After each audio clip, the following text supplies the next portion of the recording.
পৃথিবীতে সবথেকে নির্মাণ কাজের জন্য বাজেট সবথেকে সর্বাধিক বড় বাজেট প্রণয়ন হয় বাংলাদেশে, আর সবথেকে নিম্নমানের কাজও হয় বাংলাদেশে। অর্থাৎ বাজেট হয় অনেক বেশি, কাজ হয় একেবারে বুঝাতে পারিনি। একনেক থেকে কাজ হয়েছে যে ওখান থেকে যে রাস্তাটা আসবে এই রাস্তাটার ডালাই হবে 6 ইঞ্চি, কয় ইঞ্চি? কিন্তু সংসদ থেকে রামগুতি পর্যন্ত আসতে আসতে রাস্তার ডালাই হয় মাত্র আধা ইঞ্চি। আমি বোধহয় 2 লাইন বাড়াই বলিস, কয় ইঞ্চি? ওই যেটা দি ডলে, এই আপনাদের রাস্তা এটা দেখছেন না, আছে না নাই?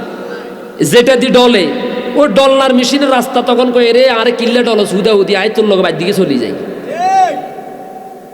কারণ আমার বাজেট হয়েছে 6 ইঞ্চি ঢালাই, তোরা আমার ডাইলছ আধা ইঞ্চি।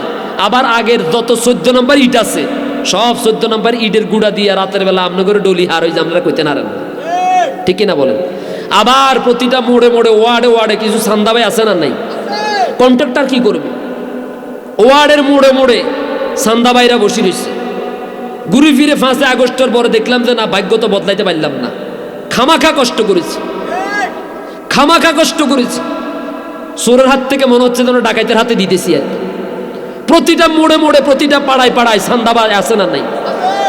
রাস্তার মধ্যে কঙ্কর আনি ঢাললে ইট আনি রাখলে সান্দাবাই আসি খাড়াই দেয়, কয় আমার টাকা আমারে দিয়ালান, আমারটা আমারে দিয়ালান। কয় আমনে কে? কয় আমি হইলাম এই ওয়ার্ডের না, সান্দাবাই তো এটা হরের কথা। কয় যে আমি হইলাম এই ওয়ার্ডের সভাপতির মামুর হমুদির গড়ের ব্যয়ের ছেলের বাতিলার ঘরের উতরা, এটা হইলো আমার পাওয়ার, আগে আমারটা আমারে দিয়ে দাও। যার কারণে আমাদের রাস্তাগুলো করার পরে 1 মাসের বেশিও টিকে না অনেক সময়, ঠিক নয় কি? আবার বন্ধুগণ, যত বড় বিশ্ববিদ্যালয় তত বড় ডিগ্রি তত বড় ডাকাত। অশিক্ষিত ডাকাত ডাকাতি করলে হয়তো সামান্য কিছু ডাকাতি করবে, আর শিক্ষিত ডাকাত মাত্র কয়েক সেকেন্ডের ভিতরে এসি রুমের ভিতরে বসে একটা সিগনেচার দিয়ে পুরো একটা রাস্তার বাজেট তার পকেটে ঢুকাই ফেলায়, আছে না নাই? এবার লক্ষ্য করুন।